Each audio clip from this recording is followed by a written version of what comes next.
Graças a Deus. São vocês que trouxeram eles. Oi. Água. Boa noite a todos. Boa noite. Sejam muito bem-vindos e bem-vindas. Esse é mais um encontro do nosso programa chamado Dilemas Éticos.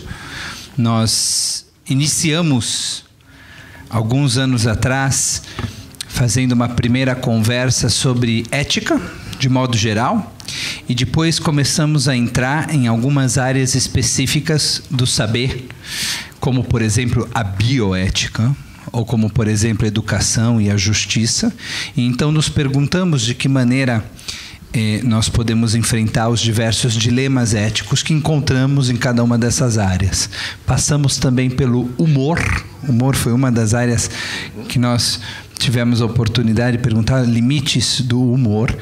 E hoje nós temos o privilégio de contar com Maria Adelaide e também com Contardo Caligares, que de alguma maneira já é quase anfitrião junto comigo desses encontros, porque já nos deu a honra de participar diversas vezes. Nós vamos falar sobre limites da liberdade de expressão, se é que eles existem, onde é que eles se encontram. Acredito que é um tema complexo o suficiente para um debate e oportuno também, em função do momento que nós temos vivido e dos desafios que a comunicação digital agregou a esse tema já complexo. Eu lembro vocês que essa é uma parceria da Livraria Cultura e da Congregação Israelita Paulista. É um projeto que nasceu desde o princípio em conjunto e temos muito orgulho disso. A dinâmica da conversa será a seguinte: nós vamos realizar nós três aqui uma pequena abertura e introdução. Cada um vai ter um tempo no início para falar algo sobre o assunto e talvez, se tivermos alguma pergunta entre nós, também faremos logo no começo e depois vamos abrir para as perguntas de vocês, para a contribuição e participação de vocês, porque o gostoso desse programa é justamente isso, né? Que é uma oportunidade não só de um monólogo do palco para a plateia, mas de uma conversa, de um diálogo, de um debate, porque afinal de contas os temas são complexos o suficiente para permitir essa troca. E eu começo de forma judaica, imagino que isso não surpreende muito, mas a partir do particular para tentar chegar no universal. E o particular é que nós estamos vivendo no calendário judaico um momento muito interessante que, acredito eu, traz algo para refletir sobre o nosso assunto, que é o seguinte: nós estamos no período chamado Contagem do Homer. A Contagem do Homer é um período do calendário que nós acompanhamos os dias de maneira mais próxima, literalmente contando os dias. Hoje é dia 1, hoje é dia 2, hoje é dia 3, a partir da primeira semana, hoje é dia 7, que completa uma semana, hoje é dia 8, que completa uma semana e um dia. E por que fazemos isso? Fazemos isso para estabelecer um nexo, uma conexão entre dois momentos da história bíblica. Um deles é a saída do Egito e a conquista da liberdade, e o outro é o recebimento da lei no Monte Sinai. Então, para estabelecer um vínculo, uma conexão entre a libertação e a aquisição da responsabilidade da lei no Monte Sinai, é que nós fazemos a contagem desse período de forma muito próxima. De alguma maneira, acredito que esse período conversa diretamente com o nosso tema. Porque, afinal de contas, acredito eu, estamos falando da tensão que existe entre liberdade, por um lado, e limites dessa liberdade, regramento, lei, por outro. Né? É claro que nós defendemos, o judaísmo defende, eu pessoalmente defendo a liberdade mais ampla possível de cada um fazer o que quer, de cada um ser o que é, de cada um dizer o que pensa, mas existem momentos que essa liberdade esbarra no direito do outro. E essa liberdade pode vir a ser danosa, aética e eventualmente até criminosa.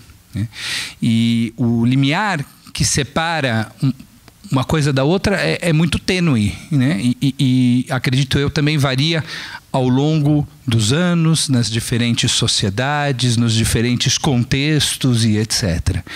Então, eu gostaria de abrir essa conversa perguntando e já provocando a Maria Adelaide, mais uma vez agradecendo demais a sua presença aqui conosco, e gostaria de saber, no teu trabalho como autora, de que maneira você enfrenta a liberdade de expressão e os seus eventuais limites. Desculpe, mas eu sou seu fã. De novo? Eu te amo. Nossa, então tá bom. Bom, eu acho que não é só essa coisa de a minha liberdade vai até onde vai o direito do outro.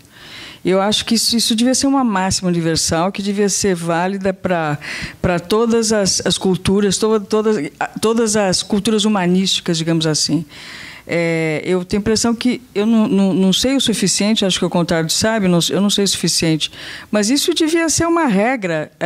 Isso devia ser uma regra. Eu sei que mais próxima a gente, ela vem do Renascimento, ela vem dos filósofos do Renascimento. Ela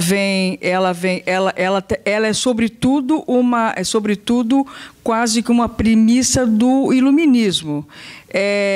Tem aquela famosa frase do Voltaire: eu não concordo com uma palavra do que você fala, mas vou respeitar até o fim o direito de você dizê-la, que eu acho que devia ser um lema para colocar em ação neste momento que nós estamos vivendo, que é um momento assim de grande polarização. As pessoas não suportam que você tenha um pensamento diferente delas, ou diferente das crenças delas, diferente das convicções políticas ou religiosas delas. Ou seja, o meu ídolo político é melhor que o seu, o meu Deus é melhor que o seu, mas isso em todos os segmentos. Não vai pensar que é só os muçulmanos em relação ao resto, mesmo entre as seitas cristãs, entre os evangélicos, tem isso. Quer dizer, eu já fui cooptada, eu sou, apesar de ser escritora, etc. e tal, todo mundo acha que eu não tenho religião. Eu tenho sim, eu sou católica praticante, mas assim, católica, vai pensar também que eu sou daquele. Eu tenho a minha religião, entendeu? Eu faço a minha religião, eu estou absolutamente aberta para todas as outras, mas eu já fui. Mas eu sou uma pessoa religiosa, eu seria religiosa em qualquer religião. Eu sou, inclusive, religiosa até para os judeus. Os meus amigos judeus dizem que eu sou uma judia honorária, porque eu sei mais, é verdade, que eu me interesso muito pela história judaica e me considero assim, praticamente uma especialista, junto com a Anita Novinsky, sobre a questão dos judeus da Península Ibérica, sobretudo os judeus portugueses, até um pouco dos espanhóis, mas os portugueses mais, e quando eu posso, eu coloco sempre nas minhas obras, quando são obras de época, e aproveito para falar sobre esse período histórico e sobre essa conversão forçada, sobre a Inquisição e etc. Quer dizer, voltando, eu vou voltar porque eu divago muito, mas é o seguinte. Quando eu comecei a minha vida, eu digo isso pelo seguinte: eu sou católica, mas eu não sigo, e não é certamente a religião católica que me norteia quando eu escrevo. Seguramente não é. Nem a religião católica, nem nenhuma outra, nada. O que me norteia realmente é aquilo que eu acredito. E eu sou uma pessoa libertária. Acima de tudo, eu sou libertária. Eu não tolero nenhum tipo de regra, de sanção. Desde criança, desde a minha mais terra infância, vejam bem, eu nasci em Portugal, que era nos anos 40, início dos anos 40, era assim uma cultura patriarcal, das mais rígidas. Os pais eram extremamente duros com os filhos, havia regra para Israel. Eu sempre fui rebelde, tá entendendo? Eu sempre falei muito palavrão, me bateram muito, me botaram pimenta na língua. Fizeram o diabo, não adiantou nada, entendeu? Então, tudo isso para dizer o seguinte: na hora que eu sento, eu tenho muito mais presente aquilo que eu aprendi, aquilo que eu incorporei como princípios éticos, entendeu? Que são princípios acima de todas as religiões. Na verdade, são princípios humanistas que propriamente eu não me norteio por isso. Me norteio, sim, por aquilo que eu acredito. E aquilo que eu acredito é na liberdade. Aquilo que eu acredito é nenhuma censura. Claro que sempre tem censura. Eu comecei, claro que tem, mas eu vou me rebelar até o fim contra qualquer tipo de censura. E essa tem sido minha história pública e minha história reservada. Por quê? Quando eu comecei nesse ramo, que é o ramo de escrever, eu comecei como dramaturga, estrei em 1978, em plena era da ditadura militar, onde todos os textos eram enviados para... Eu estou falando demais? Me avisem. Onde todos os textos eram enviados para a censura federal e a censura pode, não pode montar. Então, era um verdadeiro horror. Eu tenho vários exemplos, mas eu não vou chatear vocês. E aí termina a ditadura. Quando você acha que você se livra da ditadura, lê do engano, porque começa outro tipo de ditadura. Então, nós temos muitos tipos de ditadura, muito tipo de censura, que é assim, desde a censura do politicamente correto, até a censura moral pessoal de quem trabalha com você. Eu tenho, assim, vários casos em que eu coloquei em texto para a televisão, tipos de relação, ou frases, que eu fui censurada pelos diretores, ou pelos... Claro que existe uma norma classificatória, claro que ninguém é idiota e vai fazer uma novela das 6 com cara de novela das 11. Claro, você tem que levar em consideração as senhoras, os aposentados, as crianças que estão assistindo, e a gente leva, são as nossas limitações. Mas com isso a gente lida. Agora, o que é duro de lidar, gente, no meu caso, é você lidar com o moralismo das pessoas, que tem um poder enorme, porque esse trabalho que eu faço é um trabalho muito intermediado. Quando um autor escreve um livro, é ele, o editor, que vai publicar, e o público, não tem mais ninguém entre eles. Mas na teledramaturgia, e o Contardo pode falar, o teu trabalho, mais o trabalho da interpretação dos atores, mais o trabalho da direção, mais o trabalho da sonoplastia, mais o trabalho disso, mais o trabalho daquilo. E muitas vezes você vê o seu trabalho na televisão e você vê, interessante isso, porque cortaram isso. Por que cortaram aquilo? Cortaram porque o diretor é moralista, porque o ator não quer dizer essa frase, porque também... Eu poderia ficar a noite inteira contando casos assim, mas eu vou passar a minha palavra, vou dar a minha palavra pro... A minha não. Vou dar a palavra para o Contardo, porque... Depois vocês perguntam. Só para entender um pouco, para eles fazerem um corte, uma mudança naquilo que você escreveu, não precisam te perguntar. Nem sempre. Ah, é? Nem sempre. Às vezes eu escuto, às vezes eles mandam e-mails, às vezes eles ligam, sabe? Mas eu não sei o que, não sei o que, porque fulano não está querendo, porque é um absurdo, não sei o que, não sei o que. Escuta, uma coisa é o ator, outra coisa é o personagem. Qual é o problema? São duas coisas diferentes. Ele que interprete, é pago para interpretar, não é... Olha, meu filho, você não conhece as outras, viu? Porque ao menos a Globo, e aqui eu estou defendendo realmente, porque eu não vou cuspir no prato que eu como, a Globo, pelo menos, com todos os problemas, com todos os defeitos, pelo menos ela tem um departamento de teledramaturgia. As outras que poderiam ter, não tem, ou então tem... Quem considera a emissora do Bispo lá, quem considera que aquilo que eles produzem é teledramaturgia, sabe? É uma coisa assim que está a serviço do colega lá. Nossa, você fala bastante, né? Eu espero que, na hora das perguntas, você seja tão loquaz como está sendo. Ah, tá bom, então. Foi um prazer, viu? Guarda para daqui a pouquinho, Contardo, no ambiente da relação entre...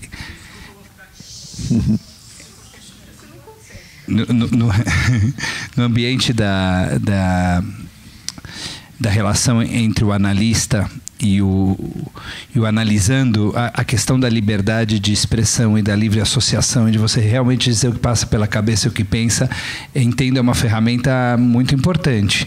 Agora, quando sai de dentro daquele consultório e a gente vive em sociedade, o dizer aquilo que passa por dentro de mim o tempo todo pode significar machucar o outro, magoar o outro, ou às vezes até acabar com a vida do outro, quando isso significa uma calúnia, uma difamação, né? Ou um crime de apologia, por exemplo, ao fanatismo, etc.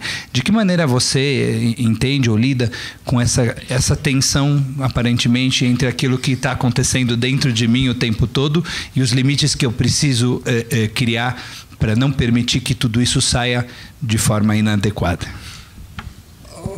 Escuta, sim, essa é de fato uma questão, mas a liberdade da fala, numa análise, é uma espécie de princípio, né? Que é extremamente difícil realizar, porque ninguém consegue ser livre para falar o que ele quer. Não é tão fácil falar livremente, é a coisa mais difícil que tem. Então, os mecanismos que mais interessam, inclusive enquanto psicanalista, mas não só enquanto psicanalista, são os mecanismos pelos quais a gente se impõe e não para de se impor censuras. Nós estamos sempre muito preocupados com o que aconteceria se nós soltássemos o verbo. O meu problema é que acho que a gente nunca solta o verbo. Inclusive quando parece que está soltando o verbo porque escreve na internet, seu filho da puta, não está soltando nada, meu. Aquilo é tão censurado da pior maneira possível do que qualquer outra prescrição. Então, na verdade, o que realmente me interessa é descobrir os sensores escondidos. Isso me interessa há 50 anos, porque eu me dei conta em 68 que as formas de domínio iam muito além do que, sei lá, Leo Strauss apresentava no maravilhoso texto que ele escreveu sobre a tirania, que eles eram infinitamente mais sutis e mais... Vou te dar um exemplo. Existe um site que talvez alguns aqui conheçam, eu espero que sim, mas que é extremamente... existe no mundo inteiro, na Europa, em todos os países europeus, não sei na África, mas certamente na Ásia, e que nasceu nos Estados Unidos, onde ele era e continua sendo relativamente presente. Esse site se chama Craigslist. Ele nasceu na costa oeste. Bom, é um site onde você pode... É um site de anúncios, onde você pode vender um violão velho, alugar um apartamento, comprar uma casa na praia, tudo o que você quiser. Bom, e é cheio em cada lugar. Existe até no Brasil, embora no Brasil existe um site equivalente que se chama Viva Local, que não sei nem se é brasileiro, deve ser provavelmente hispânico originalmente, mas que é mais presente em número de... Bom, Craigslist tinha, até poucas semanas atrás, uma parte, digamos, uma secção muito importante que se chamava Casual Encounters, encontros casuais. Claro, tinha uma parte de relacionamentos, né? Procuro mulher, procuro marido, e finalmente procuro encontros casuais. Esses encontros casuais isso era uma das grandezas de Craigslist, eram divididos em um número absolutamente assustador de combinações possíveis. Tinha 3 linhas de resumo dos casos para os quais você poderia se interessar. Claro, tinha Woman for Man, Man for Woman, começava isso, até aí tudo bem, não? Mas aí complicava, era mulher para homem e mulher, homem para homem e mulher, homem para homem, homem para homem e homem, mulher para mulher e mulher, multiplicando até 3 ou 4 de cada lado, você facilmente tem uma ideia que a combinatória era grande. Em cada combinatória você tinha um grande número de anúncios. Não era anúncios no sentido clássico, telefone, de lá WhatsApp, Ou então e-mail para as pessoas mais receosas. Bom, isso, tudo bem. Um belo dia, que não foi há muito tempo atrás, estou falando de 4 ou 5 semanas atrás, os parlamentares americanos, que realmente, nessa altura do campeonato, como vão os Estados Unidos, teriam mais o que fazer da vida cá entre nós, decidiram que eles não gostavam disso, embora existisse há muito tempo, e encontraram, isso sou eu quem falo, porque eles disseram o quê? Vamos fazer o bem dos cidadãos. O bem dos cidadãos, do ponto de vista de um americano, vocês sabem que a prostituição é proibida em quase todos os estados dos Estados Unidos, não todos. A exploração da prostituição é proibida em todos, mas a prostituição não em todos. Mas, muito bem. Vamos, então, para o bem do cidadão. E o que vamos fazer? Nós queremos impedir que se insinue nesses encontros approach de prostituição. Nós queremos impedir também que haja, por exemplo, menores entrando nisso, porque, afinal, embora você declare que tem 18 quando entra, vai saber quem é que entra. E, portanto, como é que a gente vai fazer? Se nós quisermos abolir isso aqui, isso aqui vai dar um caso de censura, direito de expressão, mas não. Nós vamos fazer uma lei extraordinária que fizeram e destruíram totalmente o serviço de Craigslist com isso, o serviço dos casual encounters, dizendo que como é que se diz? Os provedores, a partir de hoje, seriam penal e civilmente responsáveis pelas eventuais consequências dos encontros que se dariam por seu sistema. Então, isso significa que se eu quero vender meu carro no Web Motors e alguém me liga e me diz, sim, eu quero comprar, eu vou lá para lhe mostrar e o cara me assalta, o Web Motors deve ir para a cadeia, né? Essa é a lógica jurídica dessa posição. Eu fiquei abismado que isso pudesse acontecer em 2018, porque a realidade é só a realidade de tentar tocar e tentar fechar possíveis o quê? Isso acho incrível, né? Eu realmente me felicito a cada dia de ter escolhido a psicanálise como profissão, porque, tem uma coisa que não se desmente nunca. O objeto final da censura é sempre o sexual. Isso é incrível. Às vezes as pessoas me dizem, mas essa coisa de Freud, sempre é tudo para o sexo, né? Não cansa. Digo, quem não se cansa são os outros. Eu estou até cansado com isso. É um negócio impressionante. É obsessivo. Como é que o cara acorda um dia em Washington e diz, agora vamos impedir as pessoas de se encontrar no Casual Encounters do Craigslist? Então, as dinâmicas das censuras, que esse cara um belo dia acorda e quer se impor essa censura, e depois vai ver, 15 dias depois, que ele tem que se retirar da eleição porque se mostrou pelado na telecâmera com uma mina com quem estava falando. Coisas absolutamente... Ou então não quer fazer isso, depois se descobre que transava com uma atriz pornô, lhe deu $150 mil, advogado, sei lá. É tudo ridículo, é uma loucura. Uma loucura de esforços incríveis para produzir uma censura interna que imediatamente se transforma em vontade de censurar os outros da mesma forma, né? Bom, isso só para começar.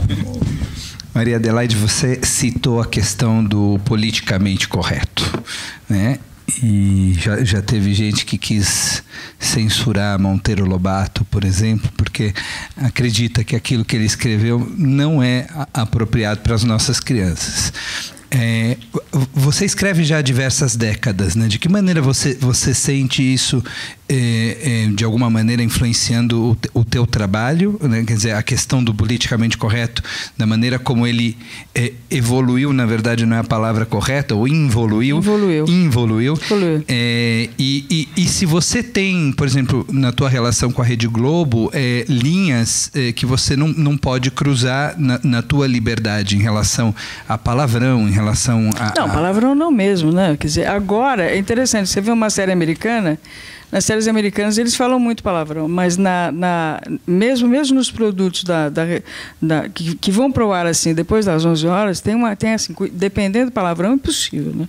Mas existe uma resistência muito grande, mesmo em relação ao tema homossexual, essa temática já foi abordada, já vem sendo abordada em séries americanas há muito tempo, na teledramaturgia brasileira. Quando entrou isso, quando foi introduzido, foi um verdadeiro escândalo. É uma coisa como as pessoas, a capacidade das pessoas se escandalizarem com coisas que estão do lado, são óbvias. É assim, você não pode falar sobre isso. Quer dizer, existe uma hipocrisia que não é só americana, sabe, contrário, porque evidentemente o comportamento americano ele é pautado pela hipocrisia até por causa da moral protestante, né? Até o Weber explica isso, né? Mas na verdade os cristãos, os brasileiros, eles são extremamente, de modo geral, são extremamente repressivos e hipócritas, né? Porque a gente sabe como rola isso. Eu tenho um colega de missa. Ele senta ao meu lado, sempre, advogado. Um dia ele falou para mim, você viu o que aconteceu na novela, não sei o que mais? Eu não ligo a televisão para isso. O que você acha? Eu falei, eu acho o seguinte, sabe o que é? Elinho, acho que quando você tem um homossexual na família, você muda o teu ponto de vista muda. Você passa a ser mais tolerante, entendeu? Quer dizer, é uma questão, o que você tem a ver com a vida dos outros, né? O que você tem a ver com a vida sexual dos outros, né? O fato é o seguinte, você não pode botar certos temas no horário das 6, mas você pode, a partir das 9 horas, discutir alguns temas. Se você se incomoda, gente, existe uma coisa chamada controle remoto, você muda, né? De qualquer maneira, os meus problemas são muito mais assim de ordem... Eu sou basicamente uma autora de minisséries. E basicamente uma autora de minisséries históricas. Na verdade, foi o nicho onde eu me encontrei, porque une vários interesses meus. Mas sempre, toda vez que eu vou escrever uma minissérie histórica, seja ela ambientada no século XIX, como vai ser essa que eu estou escrevendo presentemente, que vai para o ar daqui a uns 2, 3 anos, que é sobre o compositor Carlos Gomes. Seja na Muralha, que é ambientada no Brasil no primeiro século, no século XVI, eu sempre procurei introduzir elementos que suscitem reflexão, discussão também, mas, sobretudo, reflexão. Na Muralha, por exemplo, a questão fundamental que eu discuti foi 2 questões.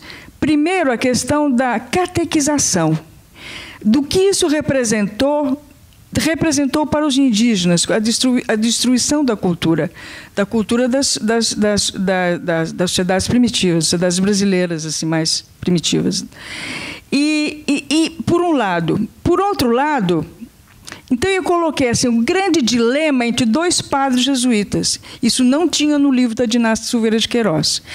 Ou seja, achando que eles estavam defendendo os indígenas, que era o padre Simão, feito pelo Paulo José, achando que eles estavam defendendo os indígenas dos bandeirantes, que eram predadores e preadores de índios, porque a sociedade paulista naquela época era muito pobre, era uma sociedade agrária que não tinha nenhum tipo de cultura interessante, como a cana-de-açúcar, que não tinha, em suma, nenhuma cultura extensiva e que desse dinheiro suficiente para se importar escravos, como acontecia no Nordeste, por exemplo, em Pernambuco, Alagoas, Paraíba, etc. Então eles eram pobres e como eles preavam índios, né? Preavam eles. E aí o padre Simão dizia: nós estamos defendendo os índios. Porque o grande sonho dos jesuítas era montar assim, uma nação missioneira cristã. Era isso. Eles, no fundo era isso. Nós estamos defendendo os índios dos bandeirantes, dos seus predadores. E o padre Miguel dizia, feito pelo Mateus Natchergal, dizia: não. Porque ele se apaixona por uma índia. Ele diz: não, nós estamos matando. Nós estamos destruindo as crenças, destruindo a cultura e mais, nós estamos passando doenças que para nós não são nada e em relação a eles, os dizimam. Eles morrem como moscas. Então, eu quis colocar isso, que eu acho isso nunca tinha sido colocado e eu acho uma coisa da maior importância, essa discussão. E outra coisa também que eu fiz, também não tinha no original, foi colocar a questão da Ana, a questão da judia que é obrigada a se converter, que no fim não se converte em nada, porque ela continua mantendo as suas crenças e vivendo secretamente e mantendo secretamente os seus rituais, que é a Dona Ana e o absurdo do Dom Jerônimo, que é aquele radical, aquele fascista investido assim, você olha para ele e você vê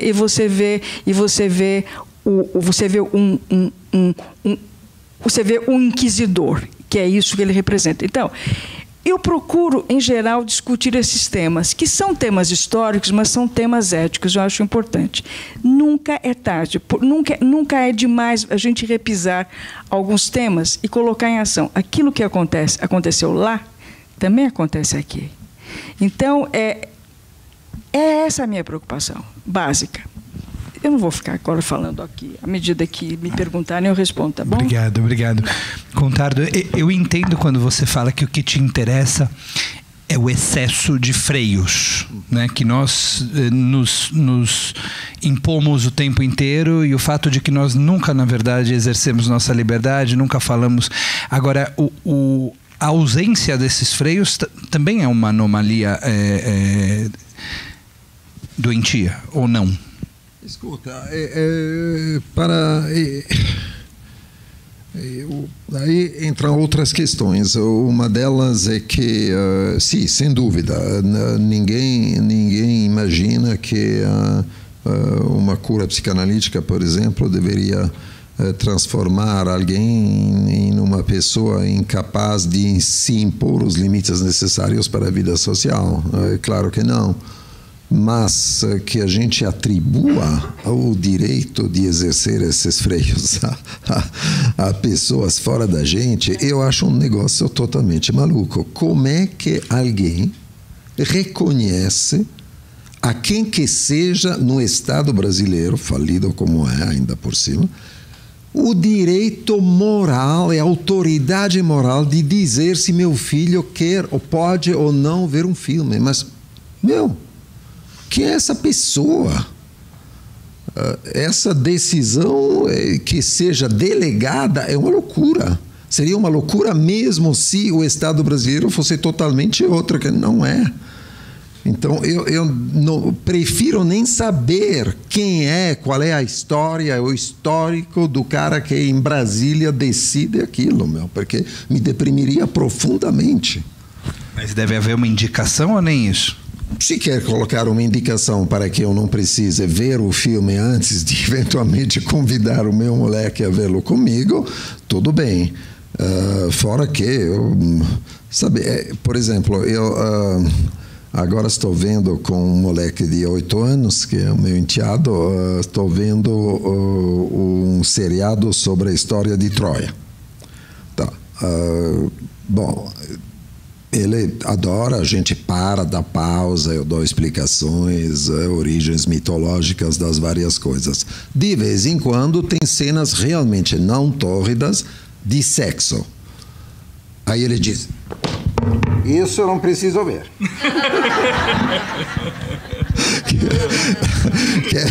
que é ótimo, eu não preciso dizer nada, ele faz tudo sozinho.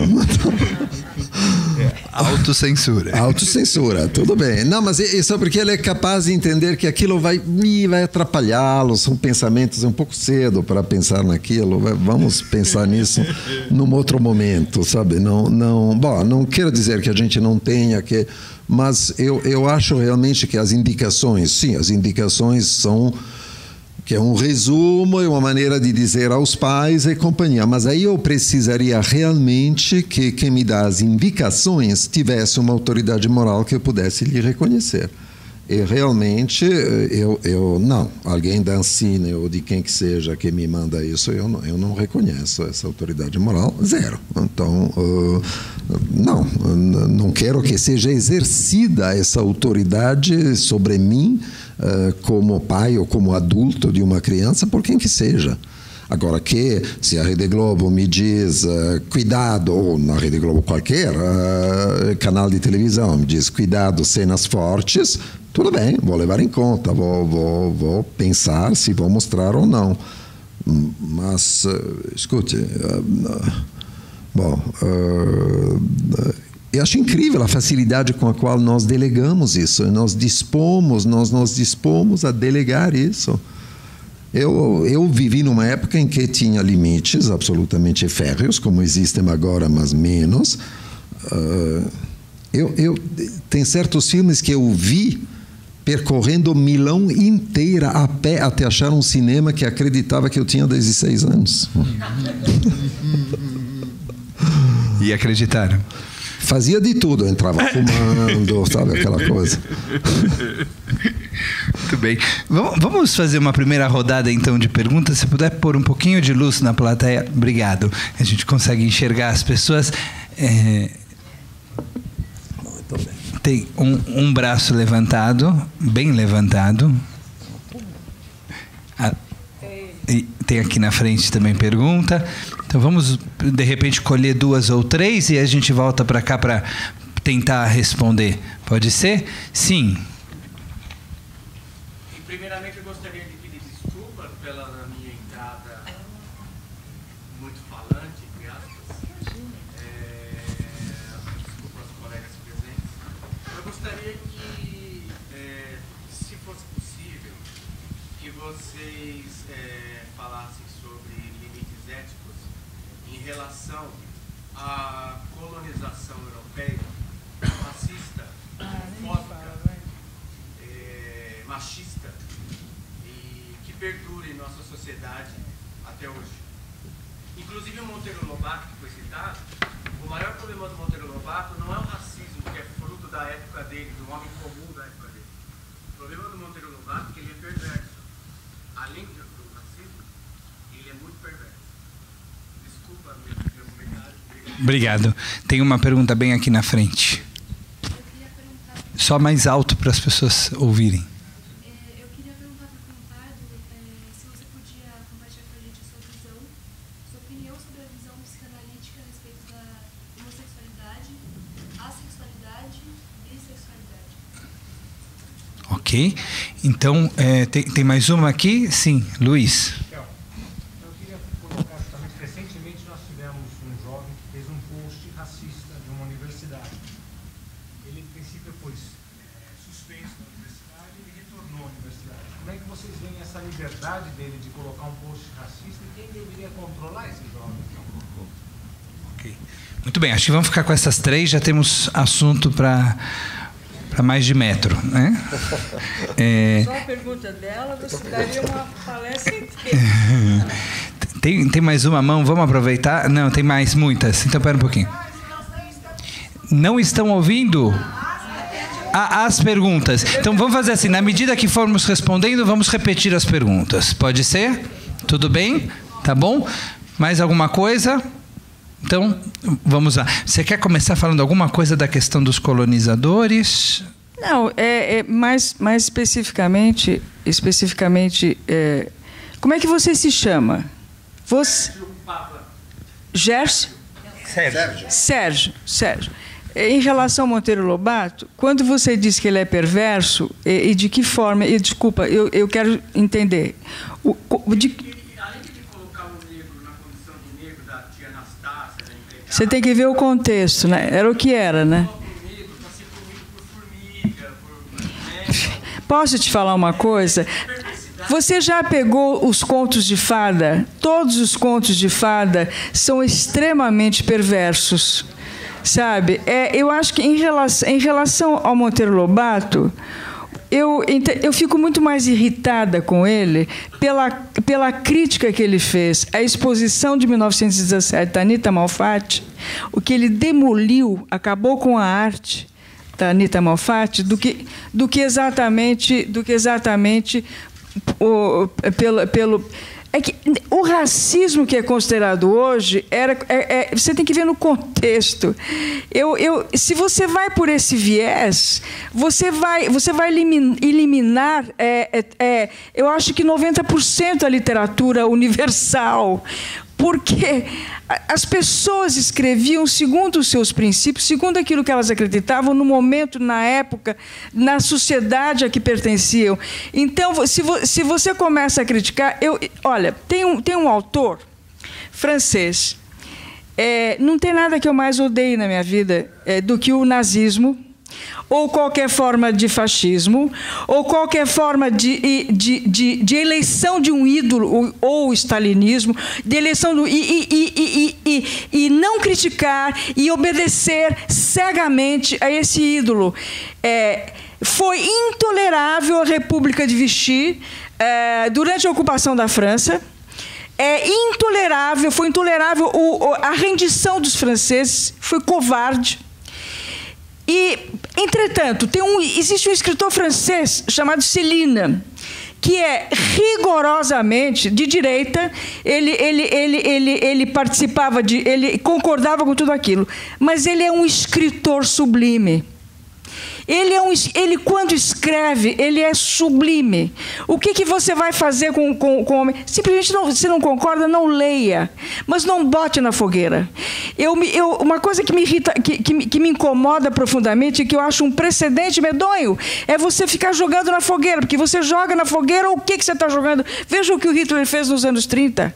Veja quantos livros, veja quantos autores e quantos compositores foram censurados. Veja o que foi feito de Mahler. Isso não é legítimo. Então, isso para mim é assim, é o crime lesa liberdade. Na minha opinião, você não pode colocar no índex Monteiro Lobato. Aliás, não deveria haver nenhum índex. Simplesmente a melhor maneira de você responder a uma coisa com a qual você não concorda é simplesmente não ler. É nisso que eu acredito. Então, isso em relação... É isso que eu tinha que falar. Você tinha perguntado outra coisa, mas eu achei assim que comigo é mais essa coisa do Monteiro Lobato mesmo. Tá bom, Sérgio? Pode ficar com o microfone. Homossexual, bissexual, pentassexual... Então vamos começar com o pentassexual. Escute, não, você me fez uma pergunta muito específica, então eu vou tentar respondê-la de maneira específica. Embora a questão de saber o que Freud pensava, pessoalmente, ele, Freud, sobre isso, é uma questão muito mais delicada. Digo, do ponto de vista da reconstrução histórica disso. É verdade que as cartas conclusivas são cartas sobre esse argumento, colocam Freud claramente na posição de quem entende que a homossexualidade, especialmente a bissexualidade, nem se fala, porque ele sempre pensa que é de uma certa forma de lá que todo mundo vem, mas a homossexualidade não pode ser considerada um transtorno. Essa é a posição final de Freud. Mas o que mais nos importa é que essa é a posição final de toda a psicologia dinâmica, ou seja, a psicologia que se interessa das forças internas da subjetividade, que culmina no fato que, não muito tempo atrás, mas mais ou menos 30 anos atrás, o Manual Diagnóstico e Estatístico da Associação Americana de Psiquiatria retirou a homossexualidade da categoria dos transtornos. É por isso que propor uma cura da homossexualidade se tornou charlatanismo. É como se você vendesse, sei lá, eu sinto em dizer isso a muitos daqui presentes, mas a cura da calvície, por exemplo, não tem. não tem. Tem, chama peruca. Mas enfim, não, estou brincando. Claro, mas do ponto de vista da psicanálise, a questão da orientação sexual só tem interesses muito específicos, só tem interesse quando alguém é desesperadoramente em desacordo com seu próprio desejo, porque aquilo o aflige, o torna extremamente infeliz. O que fazer com isso? Não é mudar a sua orientação, porque ninguém vai conseguir, é tentar fazer que ele se aceite. Bom, então, em geral, todas as questões de orientação sexual não constituem transtorno. Vou dizer mais, isso também, de qualquer ponto de vista que seja, é muito melhor, porque é uma questão que deveria ser tratada francamente, do meu ponto de vista, com leveza. Não com leviandade, mas com leveza, sabe? Chega um pai ou uma mãe desesperado, minha filha está dormindo com uma amiga. A minha reação é, sim, que mais? Porque realmente o que eu gostaria de transmitir a essa mãe ou a esse pai é que, pense em outra coisa, deixe sua filha crescer, ter outras experiências, talvez só namore com mulheres e também não é o fim do mundo, continua sendo sua filha, talvez namore com homens e mulheres e mude, ou talvez faça uma família e depois volte e se apaixone. E daí? Por que as pessoas têm que fazer isso uma questão tão absolutamente central? Posso entender quem diz, minha filha é lésbica, eu queria muito ter um neto. Sim, vai ser mais complicado, vai ter que adotar, vai ter que ver se é um doador de sêmen, talvez ela poderá. Posso até ajudar nisso, a entender que isso é uma possibilidade. Não ajudar eu pessoalmente, né? Ajudar no sentido de dar endereços para que isso aconteça. Eu não sou como aquele médico paulistano que teria se oferecido na hora, né? Que engravidou, não me lembro mais quantas. Ele tinha solução mesmo. Mas enfim, digo, são questões que merecem ser tratadas com leveza. E o que mais tem para fazer, sobretudo com os pais e os próximos, é aliviar, né? Aliviar. Agora, eu queria acrescentar uma coisa, não sei se respondi, mas um pouco nesse quadro, porque senão seria um enorme capítulo.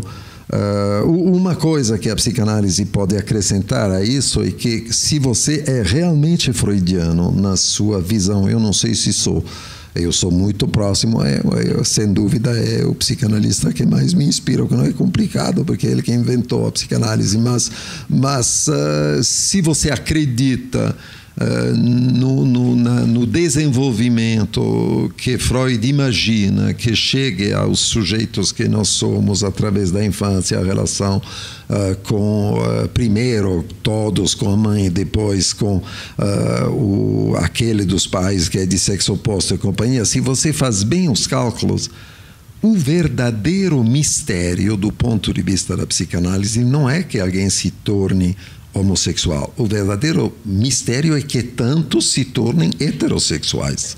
Aquilo é estranhíssimo do ponto de vista do desenvolvimento infantil. Acontece, então ótimo, é assim. Ótimo, até porque senão, claro que teriam problemas de reprodução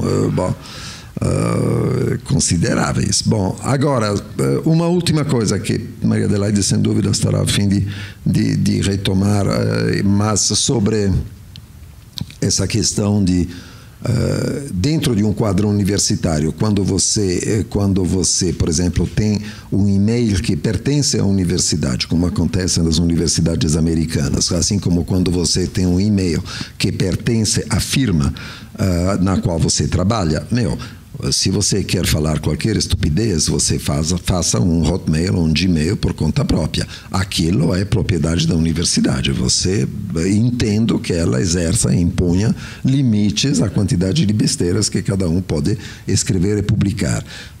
Segundo passo, nós não vamos conseguir, por mais que todos eles, Google, e WhatsApp, e, Facebook, nos prometam isso, nós vamos conseguir, nem se quiséssemos realmente, censurar ou de maneira seletiva o que acontece na rede. Não vamos conseguir nunca. Vamos conseguir, quem sabe, de vez em quando, pegar um troço e retirá-lo, apagá-lo, mas vai ser tipo enxugar o mar com um pano de prato, né? Não vai acontecer. Punir, sem dúvida, até porque a lei, existem leis, né? Que você mesmo estava falando antes, quando você fere um outro, isso o Código Civil e Penal responde a essa questão. O racismo é um crime federal no Brasil, então existem respostas àquilo que são que estão lá, estão no quadro da lei, não precisa de nada além disso, em tese. Agora, a instituição pode, sim, da mesma forma que a instituição é capaz de expulsar alguém porque cometeu assédio homossexual numa vizinha de dormitório, uma colega vizinha de dormitório, da mesma forma, me parece que poderia expulsar alguém que publica propósitos racistas. É possível, a instituição particular tem essa liberdade. Eu acho que deveríamos nos colocar problemas mais profundos. Então, do tipo, o que está acontecendo? Problemas do tipo que o Sérgio levantou, por exemplo, problemas dessa radicalização na Europa, dessa,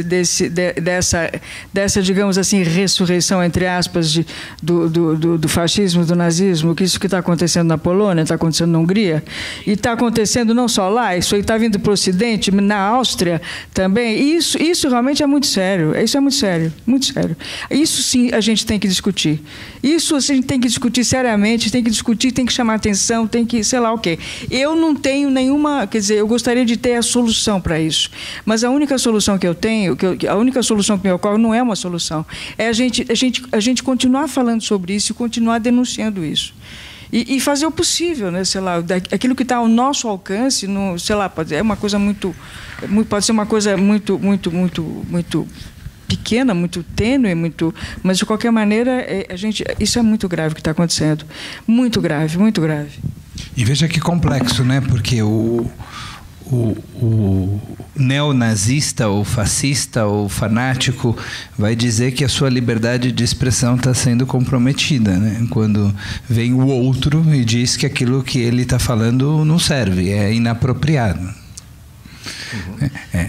Nós somos os censores nesse caso. Mas tem uma coisa que eu acho que é fundamental. É fundamental a gente não perder de vista. E eu acho que qualquer coisa, digamos assim, numa democracia, o que é perigosa para ela é qualquer forma de pensamento ou de propaganda, o pensamento é livre, uma propaganda que queira acabar com ela. Entendeu? Eu acho que é contra isso que a gente tem que se insurgir. Sabe? Uma propaganda que atente contra a vida. Uma propaganda que atente contra a liberdade. Estou falando no caso de uma democracia. Qualquer tipo de propaganda, isso realmente é nefasto. E eu acho que isso seria passível de, não sei se censura ou algum tipo de sanção. Entendeu? Algum tipo de sanção, como essas que existem, do tipo que acontece no Brasil, que existem sanções contra tipos de racismo. Sei. Acho que deveria haver, entendeu? Deveria haver. A gente devia estar muito atento a isso, sabe? Porque são os limites, sabe? Eu tenho muito medo, acho que o meu maior pavor, sabe? Eu que vivi ditadura, eu vivi 20 anos de ditadura, é terrível. As pessoas estão falando aí desse Bolsonaro, desse que não deixa de ser uma coisa semelhante àquilo que está acontecendo na Europa. Não, sabe?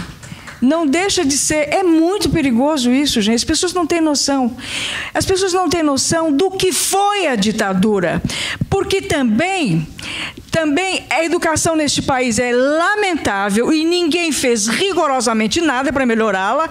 Vamos combinar que todo esse caos na educação, todo esse baixo nível da educação começou em 1970, com a reforma de ensino, já sob a ditadura militar. Depois da ditadura, nenhum governo, nem esses considerados democráticos, conseguiram fazer rigorosamente nada. Quando eu vejo esse Dória dizer assim, cidade linda, eu tenho vontade de falar para ele, é cidade linda, você quer uma cidade linda, começa construindo creche, porque é lá que começa, é a educação que você tem que investir. Você vê gerações inteiras de brasileiros que não sabem o que foi a ditadura, porque simplesmente isso não lhes é narrado, isso não consta sequer do currículo escolar. Eu tenho a impressão que história, fora que o baixo nível do corpo, estou falando de ensino público, então é lamentável.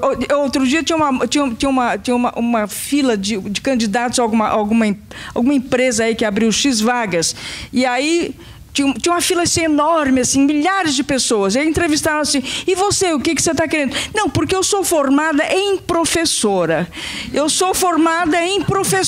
Eu fiz pedagogia, entendeu? E eu não acho emprego na minha área. Olha, mas eu demitiria no ato alguém que falasse para mim que era formada em professora, entendeu? Parece aquele Péricles do antigo Cruzeiro.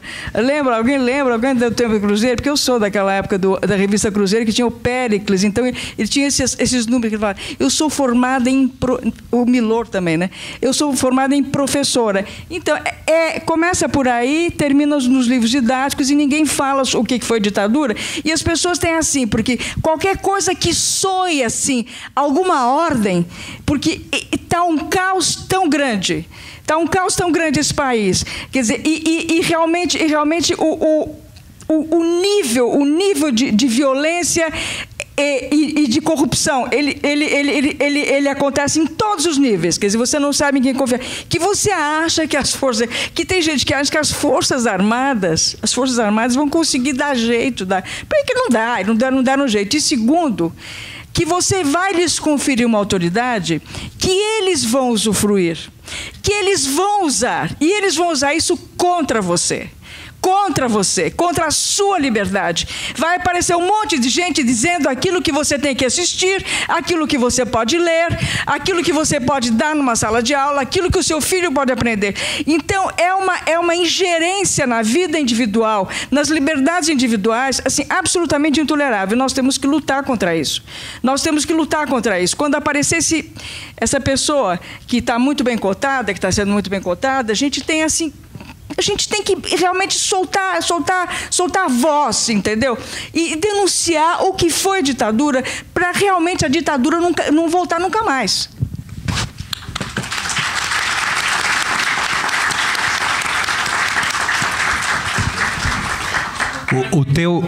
Pera um pouquinho, Sérgio. O teu inconformismo acabou de confirmar o teu título de judia honorária.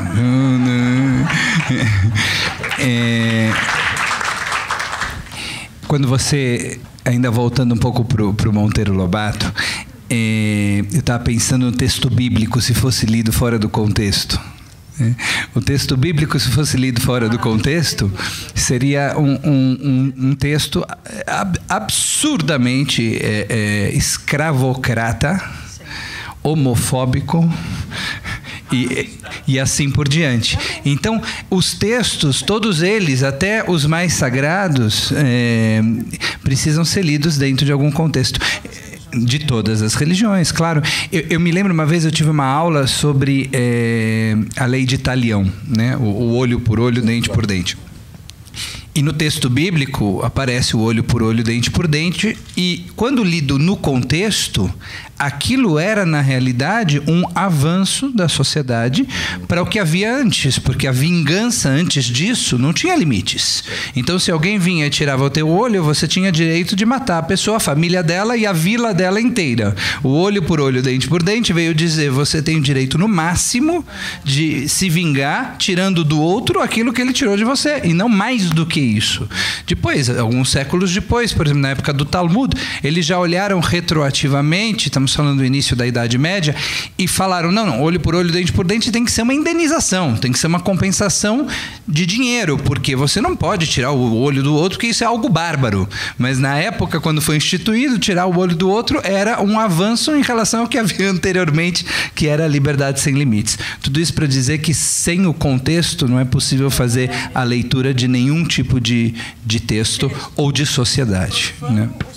Profano ou sagrado. Sim, mas como Sérgio, eu preciso dar chance de outras pessoas também. Se você quiser, numa próxima rodada a gente volta, mas eu preciso dar chance para outras pessoas. Sim. Eu queria fazer uma pergunta para cada um, se possível. Contar, o que você faz com a sua liberdade de expressão se tiver um paciente na sua frente com propensão suicida e tudo que você pensa é, esse cara tinha que se matar mesmo? Essa é a pergunta contada. Tem uma outra pergunta? É boa essa pergunta. É boa essa pergunta. É essa a pergunta? Paramos aqui? Tá, e você tem outra? Depois? Tá bom. O Contardo vai repetir. Vou repetir. A pergunta é o que eu faço com a minha liberdade de expressão se eu tenho na minha frente um paciente suicida, eu penso que ele tem que se matar mesmo. Agora, o caso, na verdade, ele não existe, porque o primeiro ponto é o seguinte, o psicanalista e o psicoterapeuta em geral não é um cara que fala tudo o que lhe passa pela cabeça, muito longe disso, é ao contrário, um cara que fala quanto menos possível, até porque a regra é, se você fala pouco, fala menos besteiras, né? Então, não, digo, realmente, tem uma espécie de contenção de si mesmo. Um psicoterapeuta que fala muito, eu acho perigoso. Então, eu posso pensar diante de alguém que planeja se matar e que vou lhe dizer o que eu faria. O que eu faria já me aconteceu de fazer.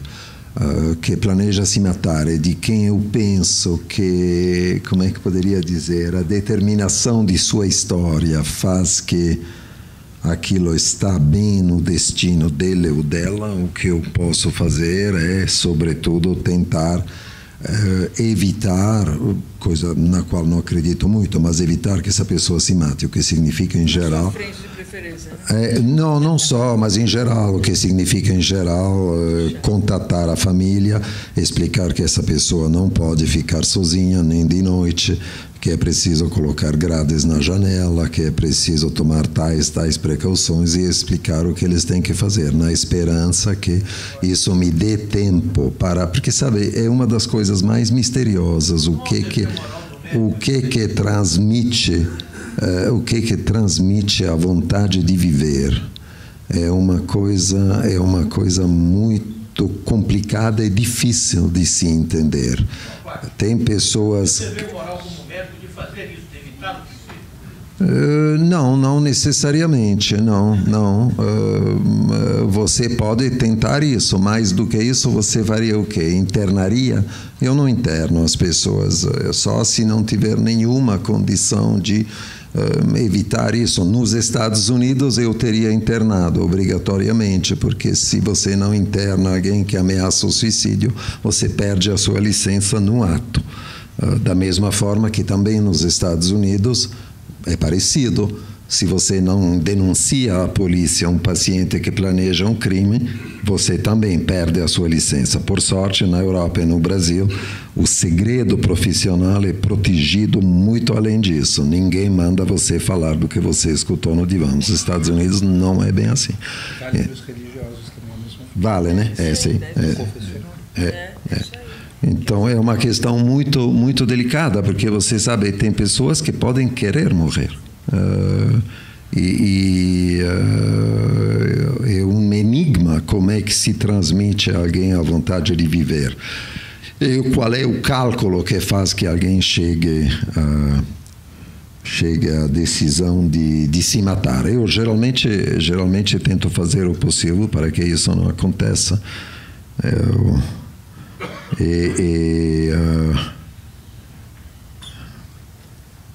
Eu tive uma paciente que tinha uma especialidade que consistia, na época não tinha celular, mas tinha telefone sem fio. Ela tinha a especialidade de, por exemplo, a primeira vez ela se matou pulando, e não conseguiu, se matou pulando do 11º andar, e enquanto falava, caiu em cima de um carro, só quebrou um tornozelo. Mas ele pulou com na mão o telefone sem fio, estava falando com a mãe, dizendo para a mãe que ela estava pulando.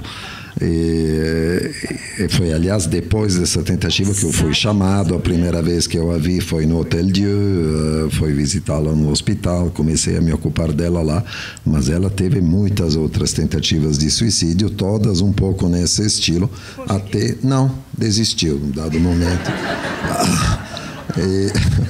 Mas, por enquanto, uma coisinha que eu queria acrescentar antes de passar a palavra sobre a questão do racismo. Eu estava pensando isso.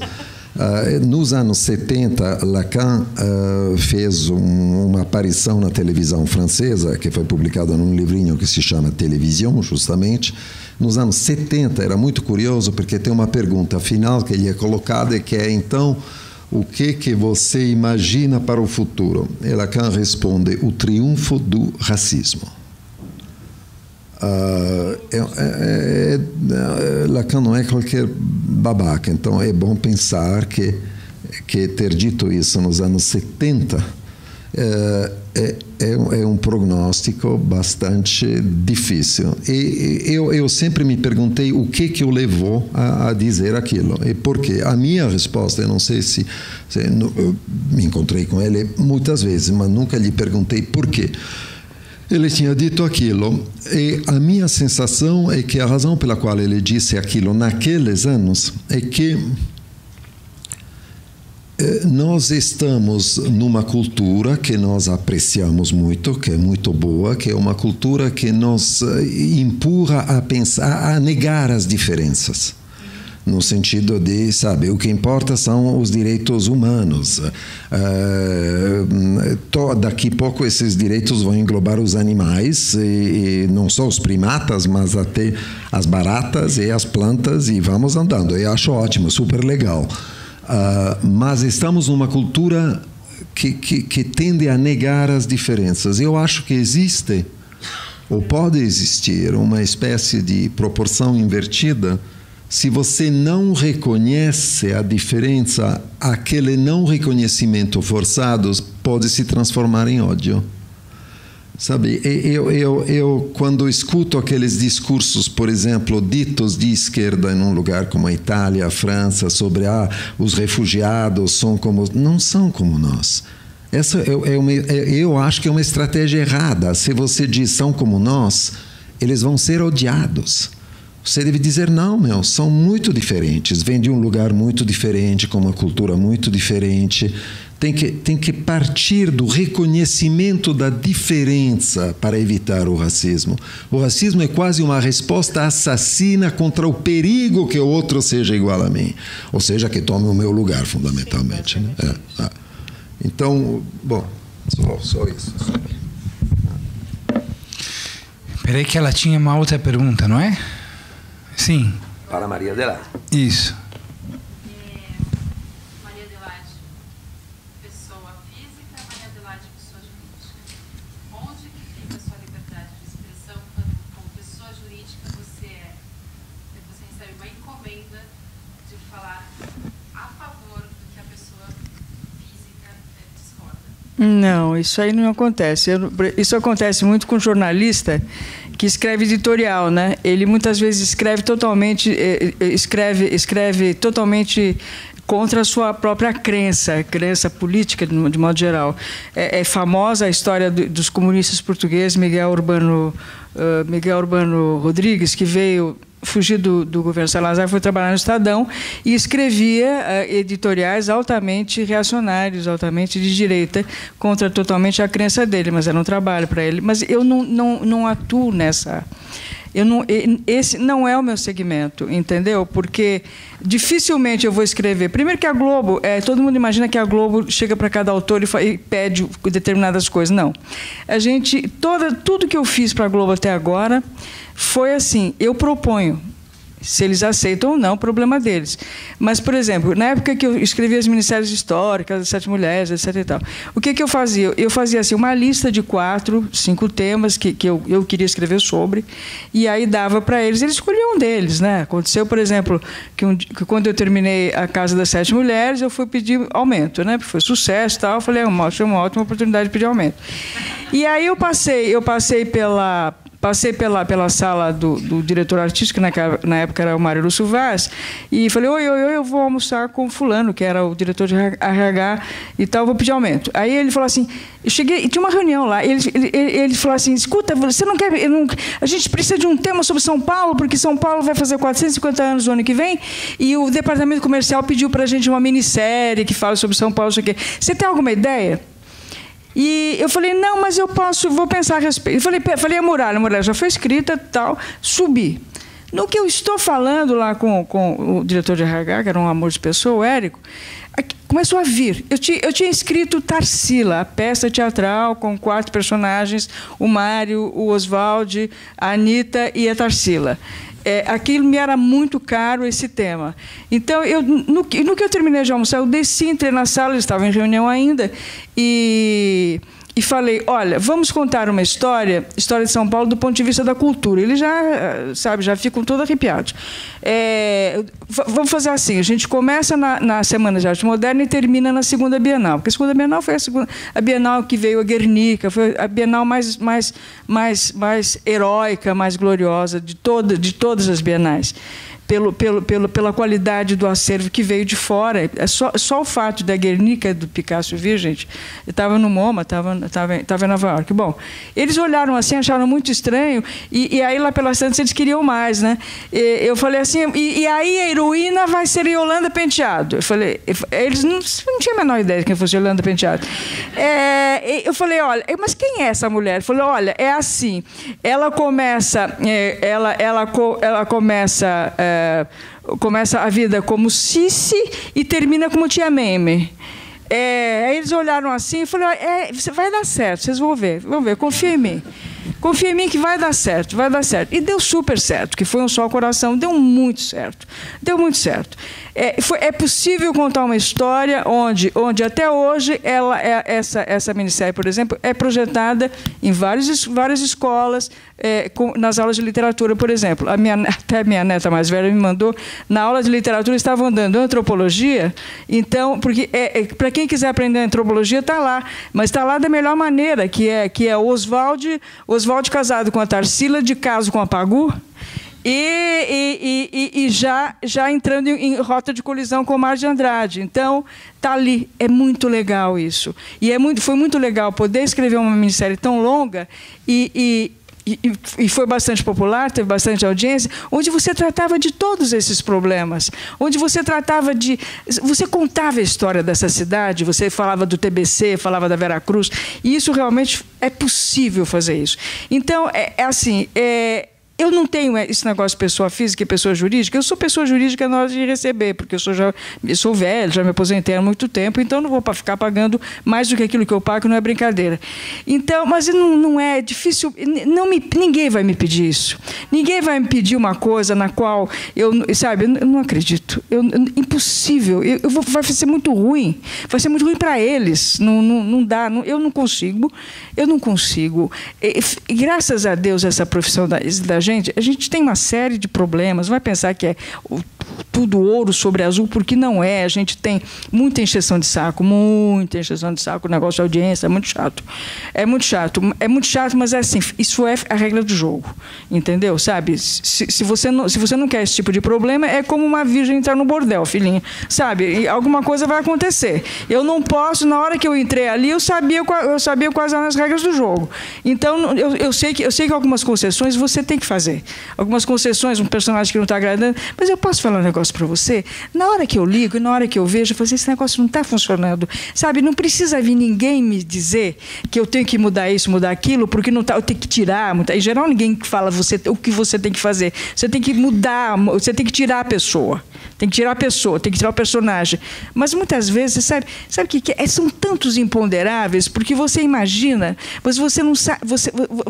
Muitas vezes o ator, por mais experiente que seja, ele não funciona naquele papel. Ele não funciona. Ele foi mal escalado, o casting foi errado. Ele é muito bom para umas coisas, não é bom para... Então, tudo isso... Mas até aí eu vou, meu bem. Até aí eu vou. Para mim não tem problema. Isso aí, eu sou paga para isso. Eu sabia que era assim. Mas, assim, não vou escrever nunca nada com o qual eu não concorde. Nada. Contra as minhas convicções. Contra as minhas convicções, mas não vou mesmo. Mas pode concordar naquele momento e depois não concordar com aquilo que escreveu lá atrás. Mas ninguém vai me pedir para eu escrever, né? Não, digo você mesmo. Se eu fosse editorialista, mas não é o caso, gente. Eu não sou, quer dizer, eu sou a nossa liberdade é respeitada. Você vê, tem autores muito diferentes, mas você vê assim, uma novela de Glória Pérez. Uma vez eu falei, o Brasil realmente é uma coisa maravilhosa, porque cada autor tem o seu estilo. Por exemplo, quando você assiste uma novela da Glória Pérez, você sabe que você vai assistir. Você sabe que você vai esperar. Está começando hoje uma novela do João Emanuel Carneiro, que para mim é o melhor de todos. The best. No momento não tem ninguém melhor do que ele. Eu adoro a Glória, eu respeito muito a Glória, mas assim, ele tem um texto maravilhoso, talvez o melhor texto da televisão brasileira atualmente, e você sabe o que você espera. Você vai assistir uma novela do Valcir Carrasco, você sabe o que você espera também.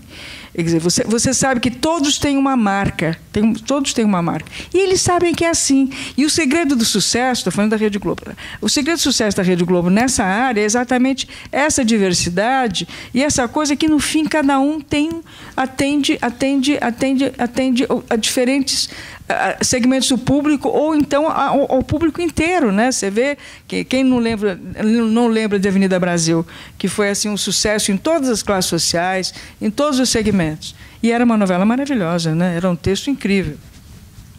Conseguiu o aumento ou não? Consegui. Consegui.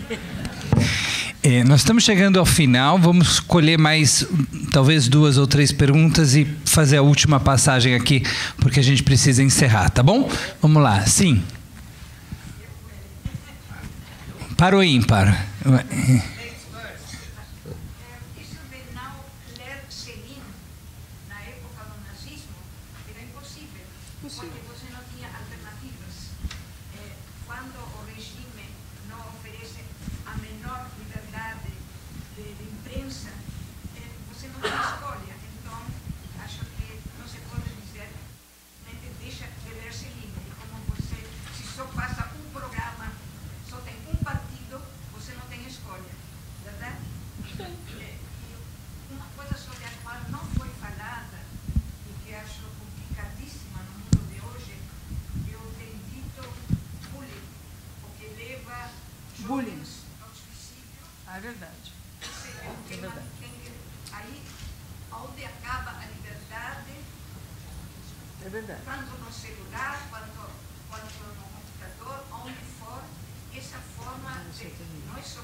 Tá bom, então primeiro o tema bullying, André vai falar?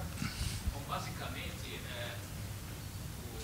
o objetivo da palestra é liberdade de expressão. O que eu mais escutei aqui me parece mais conflito de expressão, que até seria positivo. Mas a pergunta que pode ir tanto para a dramaturga como para o psicanalista é: por que é tão difícil nas culturas, na educação e na montagem de um contrato social o exercício da alteridade?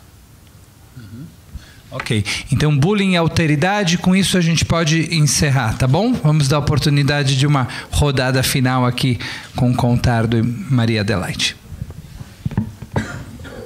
Escute, eu estou confrontado a isso o tempo inteiro, porque uma das minhas atividades, como muitos sabem, é escrever uma coluna semanal na Folha de São Paulo, que eu escrevo não deve estar muito longe de... comecei em 96, isso faz quanto tempo? 22 anos. Então, 22 anos a cada semana, então são muitas colunas. E a grande mudança foi, em 96 era realmente o começo da internet, né? A gente usava a internet viajando até, bom, embora eu me lembre ainda de mandar a minha coluna por fax, a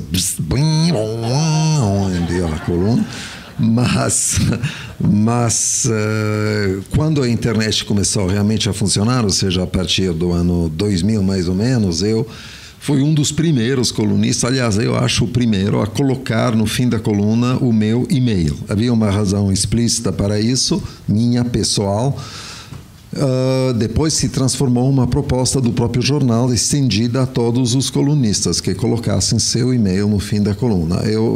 Na época eu residia em Nova York, de 1994 a 2005 eu morava em Nova York, então para mim era interessante realmente ter um contato com o retorno que o leitor brasileiro podia me dar do que eu tinha escrito, porque estava realmente longe, inclusive ensinava, atendia, a minha vida era totalmente lá.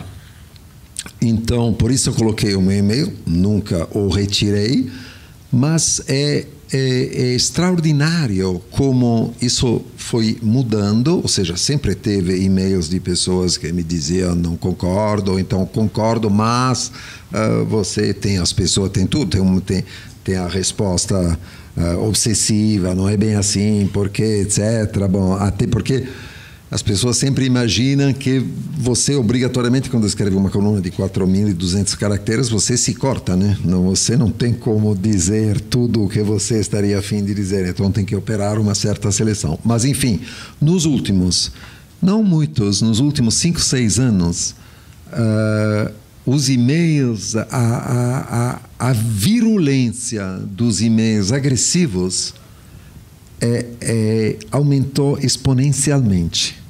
Eles são poucos, porque eu sou um cara que tendo a não gostar. Eu sempre achei que ter opiniões realmente é uma coisa vulgar.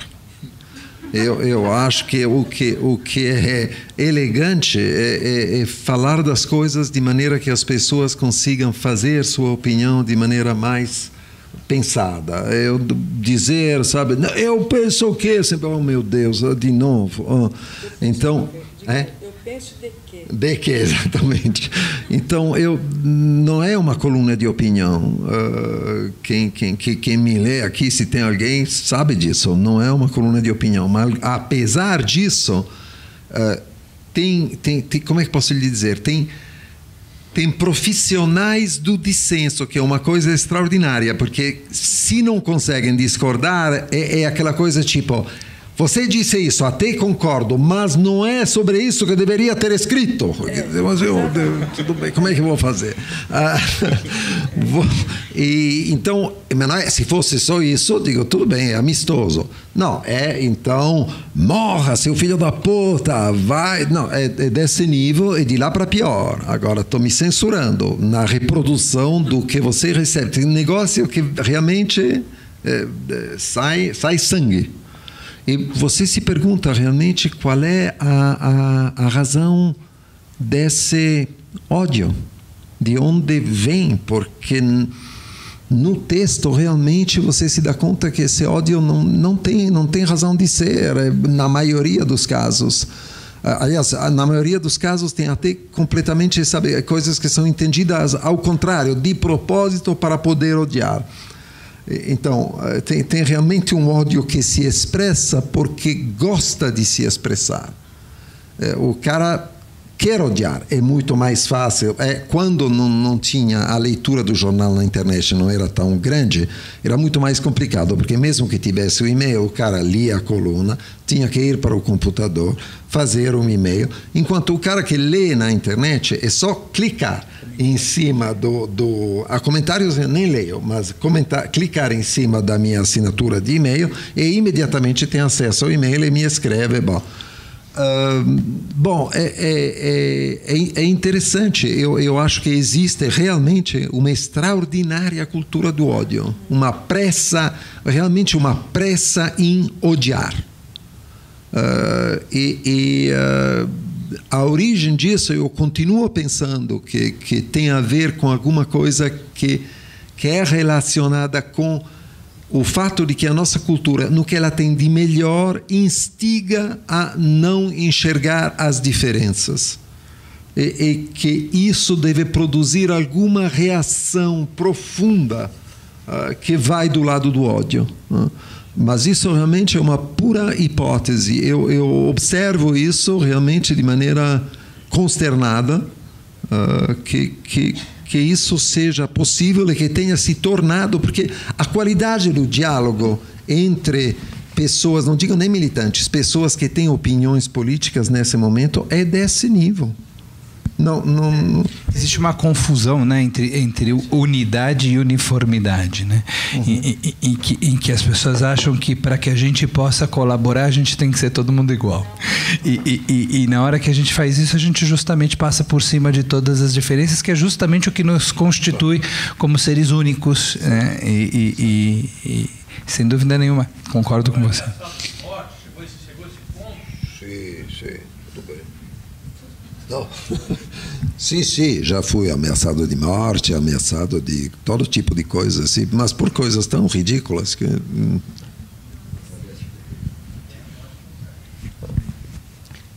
Gostaria de trazer alguma?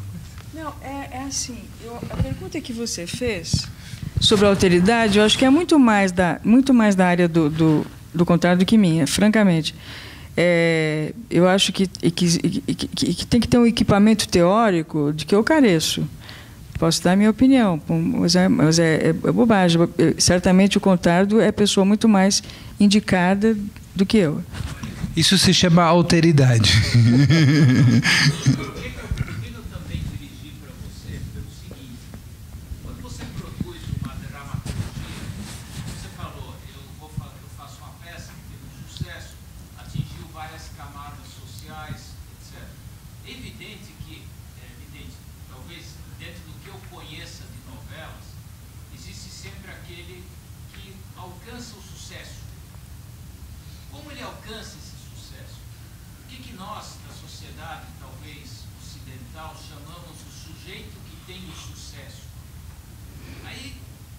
Olha,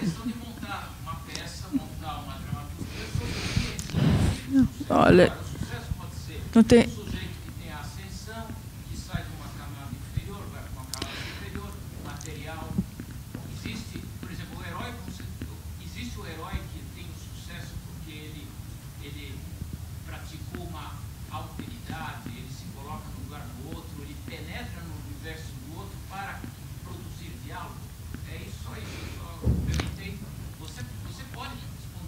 Não sei. Eu não sei se eu vou conseguir, quer dizer, porque eu não sei exatamente sequer se eu estou aprendendo a tua pergunta na exata dimensão que você espera. Quando você fala, por exemplo, se tem uma coisa que a gente aprende muito rapidamente, quando o meu itinerário foi, eu comecei no teatro em 1978, com Bodas de Papel. Eu fiquei muitos anos no teatro, depois eu fui para a literatura. Depois eu fui, paralelamente, porque eu nunca deixei de escrever teatro, paralelamente eu escrevi um livro que foi publicado, um romance foi publicado em 1986 e, por acaso, recebeu Jabuti.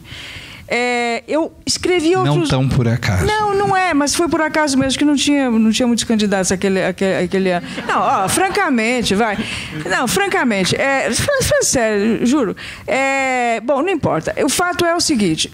Escrevi outros livros ao longo, mas assim, um livro para mim, enquanto uma peça, em geral, eu levo 4, 5, 6 meses escrevendo, às vezes mais, né? Por exemplo, Chiquinha Gonzaga, eu demorei mais de 1 ano, só na pesquisa. Mas, assim, um livro eu demoro, no mínimo, 2 anos para escrever. E a televisão, ela tira de você... Quando eu comecei a fazer televisão, eu fiz televisão em 1900, entrei na televisão em 1990, veja, como colaboradora do falecido Cassiano Gabos Mendes. Antes disso, eu já tinha assim, 12 anos de teatro e literatura, e já tinha feito traduções, adaptações, inclusive, de peças clássicas. Fiz uma adaptação de Eletra, do Sófocles, etc. E tal. Bom, o fato é o seguinte, eu fui para a televisão e, durante alguns anos, eu colaborei com grandes autores, assim, Silvio de Abreu e Cassiano Gabos Mendes, que foram, digamos assim, os meus mestres. Quem me ensinaram foram 2 pessoas que me ensinaram a fazer televisão. Rapidamente eu aprendi com eles, que eram autores de sucesso, autores que também extremamente experientes já naquela época, que não existe receita para o sucesso. Nós nunca sabemos ou saberemos jamais aquilo que o público quer ouvir naquele determinado momento. A gente não sabe nada, a gente só sabe que não sabe.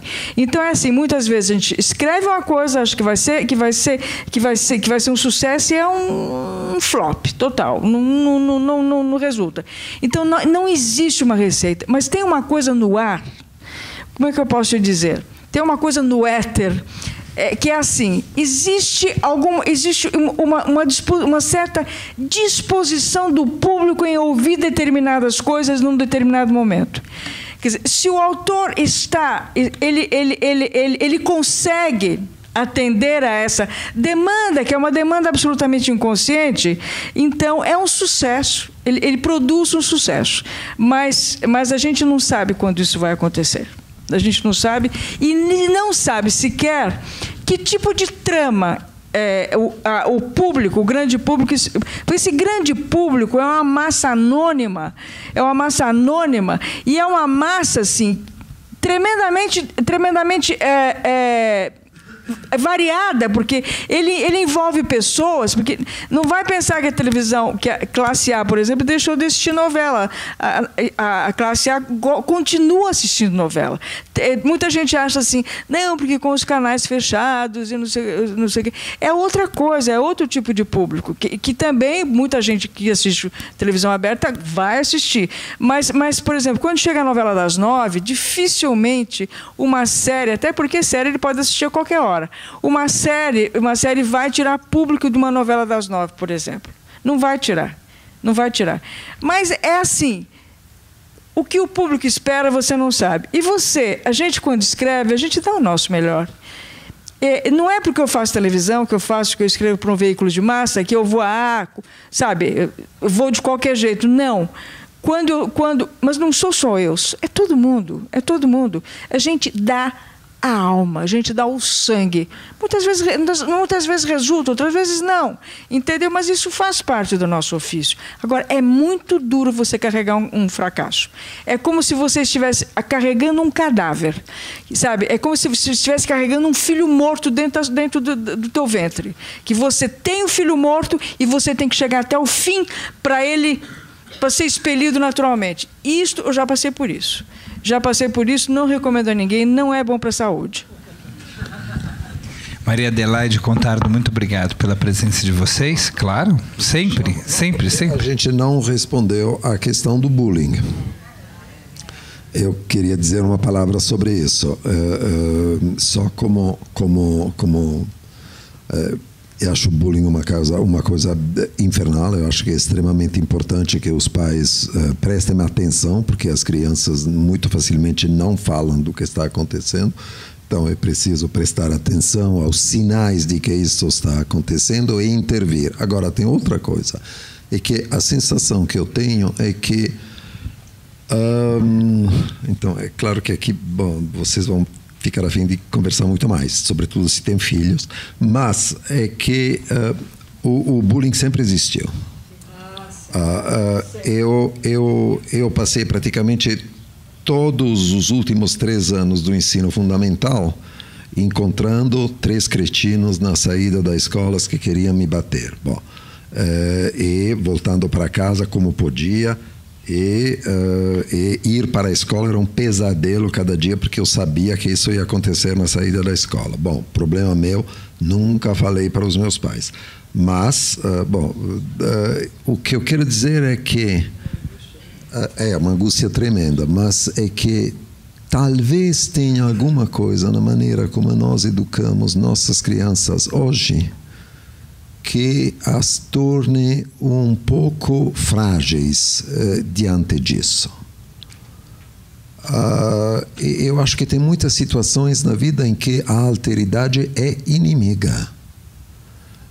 E não dá para criar as nossas crianças com a ideia de que deveriam ser todos amigos porque afinal estão numa escola boa e todo mundo está pagando não sei quantos milhares de reais por mês. Não é verdade.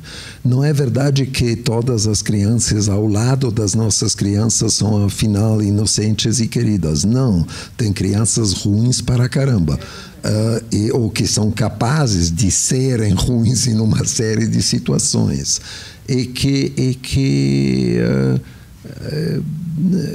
A paz não é necessariamente a regra de uma vida.